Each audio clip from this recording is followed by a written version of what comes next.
that one useless man is called a disgrace, that two are called a law firm, and that three or more become a Congress. And by God, I have had this Congress. For 10 years, King George and his parliament have governed, cullied, and diddled these colonies with their illegal taxes. Stamp Acts, Townsend Acts, Sugar Acts, Tea Acts. And when we dared stand up like men, they stopped our trade, seized our ships, blockaded our ports, burned our towns, and spilled our blood.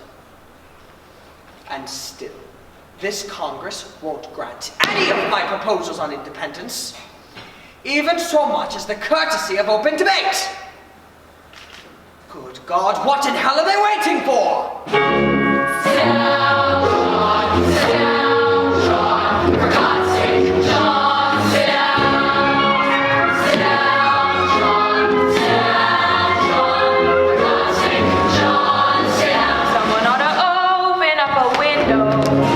It's time to breathe, power to John, please. It's time to down the aisle. Someone ought to open up a window.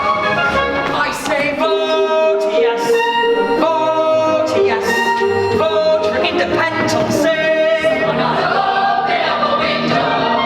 I say vote yes, Sit down, John. vote for independence. Someone ought to open up a window. Too many lies, too many lies. But it's hot as hell in Philadelphia. Can't we compromise here? Vote yes, Too many lies here. vote yes. Oh, for God's sake, John, sit down. God, consider yourselves fortunate that you have John Adams to abuse, for no sane man would tolerate it. John, you're a bore. We've heard this before. Now, for God's sake, John, sit down. I say vote yes, No. vote yes, No. vote for independence. I say vote yes, Sit down, John. vote for independence. Will someone shut that man up? Never! Never! Well, you see, we piddle, twiddle, and resolve. Not one damn thing do we solve. Piddle, twiddle, and resolve. Nothing's ever solved in foul, fetid, fuming, foggy, filthy Philadelphia. And again, in my last letter I wrote you, the king has ordered 12,000 German mercenaries to send against us. I asked you to organize the ladies to make saltpeter for gunpowder. Have you done as I asked? No, John, I have not. Why have you not? Because you neglected to tell us how saltpeter is made. By treating sodium nitrate with potassium chloride, of Oh, course. yes, of course. Will it be done then? I'm afraid we have a more urgent problem, John. More urgent, madam. There's one thing everyone's missing. Massachusetts Bay. Don't smirk at me, you egotist. Hey, heed to what I say. We've gone from Framingham to Boston, and we cannot find a pin. Don't you know there's a war on to the tradesmen with a grin? Well, we will not make saltpeter until you send us Pins, madam. Saltpeter. Pins. Saltpeter. Pins. Saltpeter. Pins. Saltpeter. Pins. Peter. Pins. Peter. Pins. Peter. Pins. Peter. Pins. Done, madam. Done. Done, John. Hurry home, John. Oh, as soon as I'm able. Don't stop writing. It's all I have. Every day, my dearest friend.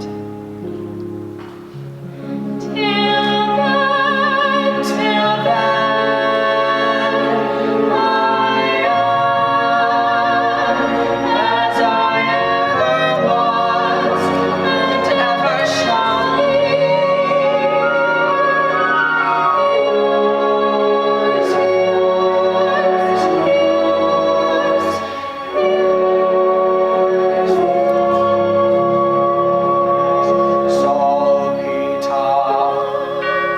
For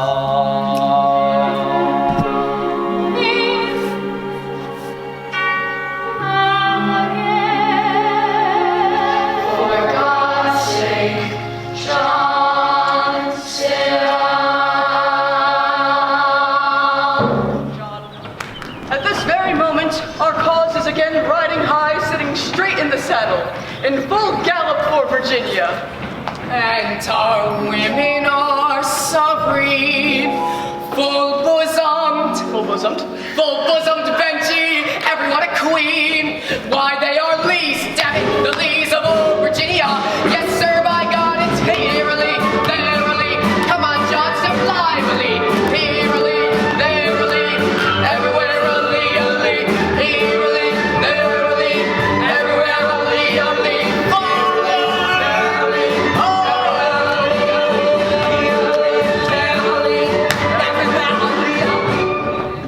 I now call this Congress to order. Mr. Thompson. The Second Continental Congress, meeting in the city of Philadelphia, is now in session. 7 June 1776, the 380th meeting. Sweet Jesus. The Honorable John Hancock of Massachusetts Bay, President. Thank you, Mr. Thompson. Mr. McNair, the stores of rum and all drinking spirits are hereby closed to the colony of Rhode Island for a period of 3 days. Yes, sir! John, he can't do that. Sit down, Mr. Hopkins. You've abused the privilege. The chair would like to welcome the Dr. Lyman Hall of Georgia to this Congress and hopes you will make the best of it. My God, it's hot. The Secretary will read the roll. All members present with the following exceptions. Mr. Charles Carroll of Maryland, Mr. Samuel Adams of Massachusetts, Mr. Button Gwinnett of Georgia, Mr. George White and Mr. Richard Henry Lee of Virginia, and the entire delegation of New Jersey. I'm concerned over the continued absence of 1/13 of this Congress. Where is New Jersey? Somewhere between New York and Pennsylvania. Thank you very much. Benji, I'm back, Johnny. Oh, Some men are patriots, like General Washington. Some are anarchists, like Mr. Payne. Some even are internationalists, like Dr. Franklin. But you, sir, you are merely an agitator to silence rebellion, treason. Now, Mr. Adams, are these the acts of Englishmen? Not Englishmen, Dickinson. Americans. No, sir, Englishmen! Please, Mr. Dickinson, must you start banging? How is a man to sleep? Forgive me, Dr. Franklin, but must you start speaking? How is a man to stay awake? We'll promise to be quiet, sir. I'm sure everyone prefers you remain asleep. If I'm to hear myself called an Englishman, sir, then I assure you I'd prefer I remained asleep. What's so terrible about being called an Englishman? The English don't seem to mind. Nor would I were I given the full rights of an Englishman. But to call me one without those rights is like calling an ox a bull. He's thankful for the honor, but he'd much rather have restored what's rightfully his. When did you first notice they were missing, sir? Fortunately, Dr. Franklin. Be careful. Something about that chair makes a man awful noisy. You seen any fighting? Sure did. I seen my two best friends get shot dead on the very same day. Right on the village green it was, too. And when they didn't come home for supper, their mamas went down the hill looking for them. Miss Lowell, she found Timothy right off. But Miss Pickett, she looked near half the night for Willem, 'cause he'd gone and crawled off the green before he died.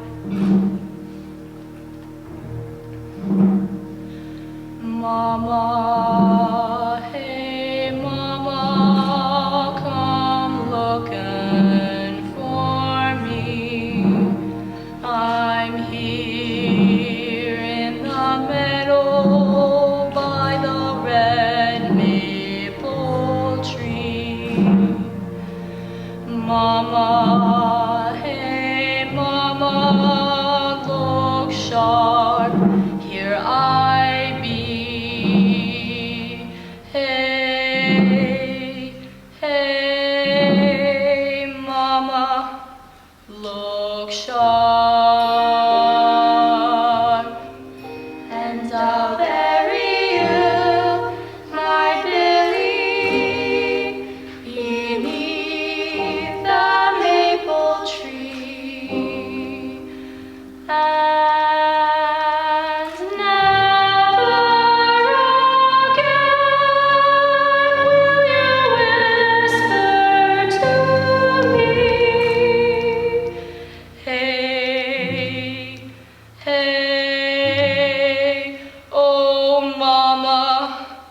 Look sharp.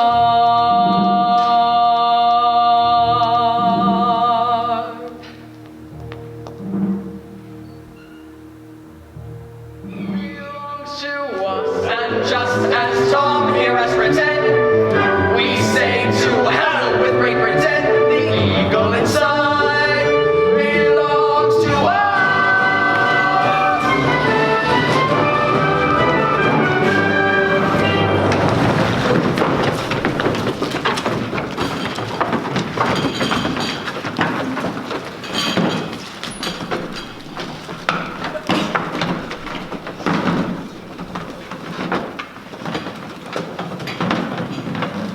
And that, as free and independent states, they have full power to levy war, conclude peace, contract alliances, establish commerce, and to do all other acts and things which independent states may of right do. And for the support of this declaration, we mutually pledge to each other our lives, our fortunes, and our sacred honor. Tom, it's a bonny paper you've written. But somewhere in it you've mentioned Scottish and foreign mercenaries sent to destroy us. Scottish, Tom? It's in reference to a Highland regiment which stood against us at Boston. Oh, it was more likely Germans wearing kilts to disguise their being there. I ask you to remove the word and avoid giving offense to a good people. Mr. Jefferson? Among your charges against the king, Mr. Jefferson, you accuse him of depriving us of the benefits of trial by jury. This is untrue, sir, as in Delaware, we have always had the rights of trial by jury. In Massachusetts, we have not. Oh, then I suggest the words "in many cases" be added. Brother Jefferson, I noted two distinct and direct references to the British Parliament in your declaration. Do you think it's wise to alienate this august body in light of our contention that they never had any direct authority over us anyway? This is a revolution, damn it! We're going to have to offend somebody. John. What's that I smell floating down from the north? Could it be the aroma of hypocrisy? For who holds the other end of that filthy purse string, Mr. Adams? Our northern brethren are feeling a bit tender toward our slaves. They don't keep slaves. Oh, no. But they're willing to be considerable carriers of slaves. To others, they are willing for the shilling. Or, haven't you heard, Mr. Adams? Clink, clink.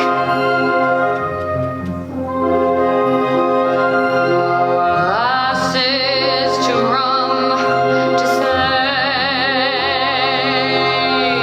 Oh, what a beautiful waltz. You dance with us, we dance with you. In molasses and rum and slaves.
What's in those kegs?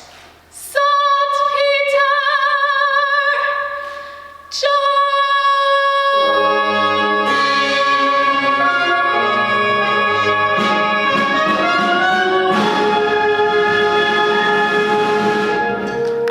Is anybody there?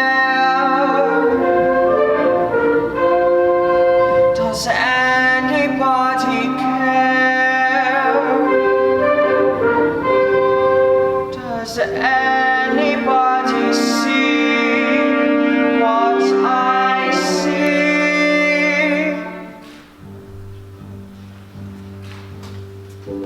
They want me to quit. They say, John, give up the fight. But still to England I say, good night, forever good night. For I have crossed the Rubicon. Let the bridge be burned behind me. Come what may, come what may. Commitment! The croakers, I'll say, will rue the day. They'll be held to pay in fiery purgatory.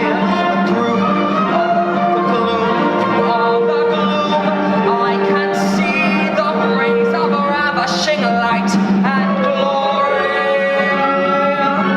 Is anybody there? Does anybody care? Does anybody see what I see? I see fireworks. I see the pageant, the pomp and parade. I hear the bells ringing out. I hear the cannons roar. I see Americans, all Americans free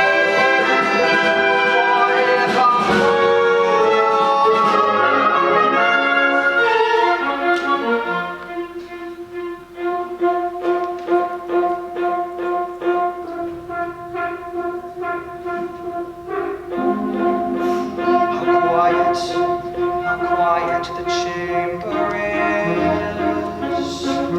How silent the chamber is. Is anybody there? Does anybody care? Does anybody see what I see? Yes, Mr. Adams, I do. Dr. Hall, I didn't know anyone was... I'm sorry if I startled you. I couldn't sleep. In trying to resolve my dilemma, I remembered something I'd once read. That a representative owes the people not only his industry, but his judgment. And he betrays them if he sacrifices it to their opinion. It was written by Edmund Burke, a member of the British Parliament.